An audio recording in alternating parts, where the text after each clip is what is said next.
Nga. Nga naman po. Okay, ganun. Tingala ka. Tingnan natin ha. Puro ano nga. Ano yung sa ano niya. Kumbaga, nasa loob lang pala ng balat. Wala sa may gilagid. Wala man. Wala sa ano, walang problem gilagid niya eh. Chinek din siya ng doktor na walang problem sa gilagid. Ano? Ibig sabihin, nasa loob lang ng balat. Oo. Ha? Sige. Relax ka, pikit ka lang. Huwag kang ano. Pikit ka lang ano. Pikit mo sa... Baka natatakot kasi akala niya gagalawin yung ano. Oo. Hindi kita gagalawin yung mukha. Ano mo. Pikit lang baby na. Basta relax ka lang. Pagtraw mo. Ilang hospital ba naman? Nakailang hospital na po kayo? Ano, sabihin sa Laguna ay 4. Pagdating dito, 4 pa rin. PGH, Hospital ng Manila. Sa Saan. Tapos National Process.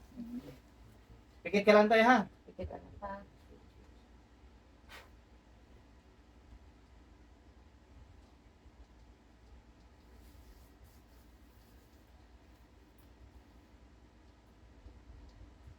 Sobrang haba ng kanan nito eh. Oh. Ano mo? Pantay ang guhit. Ayun, pantay ang guhit.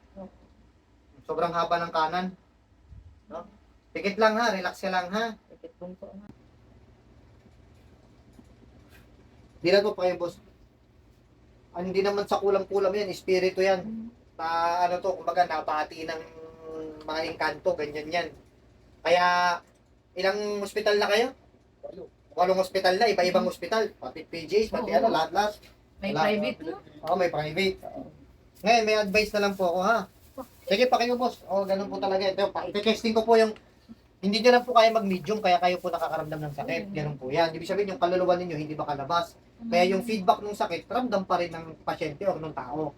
Pero kapag nakalabas yung kaluluwa ninyo, open ang portal ninyo, kaya nyo mag-medium, yung mga bukas ng third eye, open ang portal. Pag nakalabas ang kaluluwa ninyo, hindi nyo alam, unconscious kayo, hindi kayo ang masasaktan.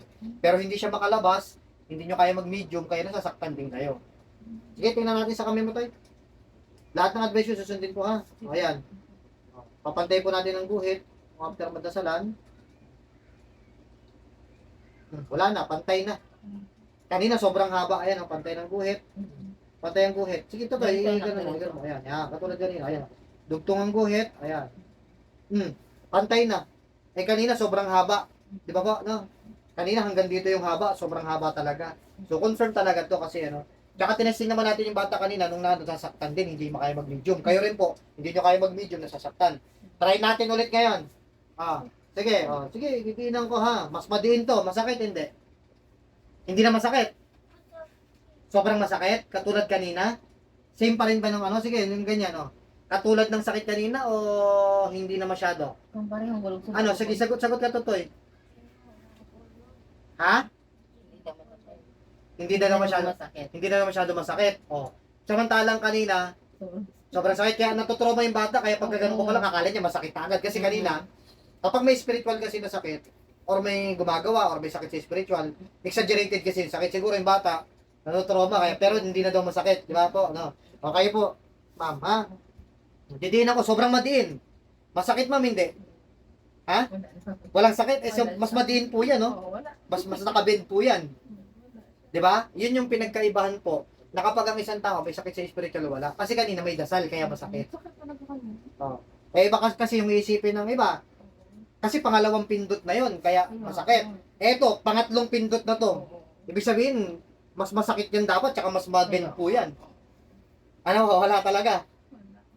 Pumapasok kasi yung sakit kanina. Sobrang sakit. Ibang klase pumapasok. Yun. Yun parang- po, yung sinasabi natin na, ulitin ko, na kapag may spiritual na karamdaman ng tao, masakit po talaga yan.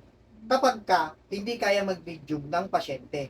Or, ikaw, yung gusto nyo mag-medium, pero hindi nyo lang kaya mag-medium, kasi nga, yung anak nyo hindi kaya. So, ang masasaktan talaga, pasyente, or yung mismong pinag-medium. Pero kapag kaya mo talagang mag-medium, aalis ang kaluluwa mo sa katawan mo, dahil open ang portal mo, pag nakalabas yan, syempre yung natitira lang dyan, yung spirit ng gumagawa. Yun lang masasaktan. Pero ikaw, unconscious. Pag sinabi unconscious, hindi mo alam na bakit nag-aaral na sakit. Yung wala kang alam, para ka lang tulog. Ganun po. Yung iba naman po, pagbukas ang third eye, yung kaluluwa nila, lumabas. Nakikita nila yung katawan nila, naghihiyaw sa sakit, pero sila hindi sila nasasaktan. Pero nakikita nila yung sarili nilang nasasaktan. Yung po yung may mga sakit sa spiritual po. or yung mga taong kayang mag-medium. Pag hindi kaya mag-medium, kagaya po ninyo, tinan nyo, ang sakit kanina. Mm-mm. Eh ngayon, mas madiin, hindi naman masakit.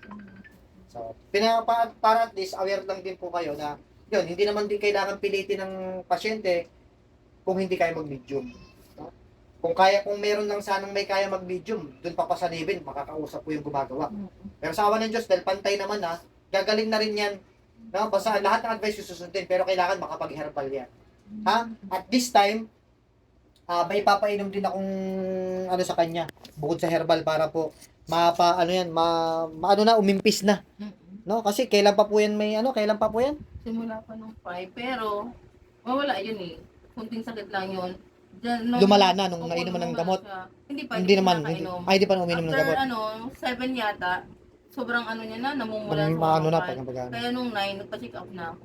tapos doon na, nakarami na kayong puro hospital. Oo, puro No? hospital. So, sige po.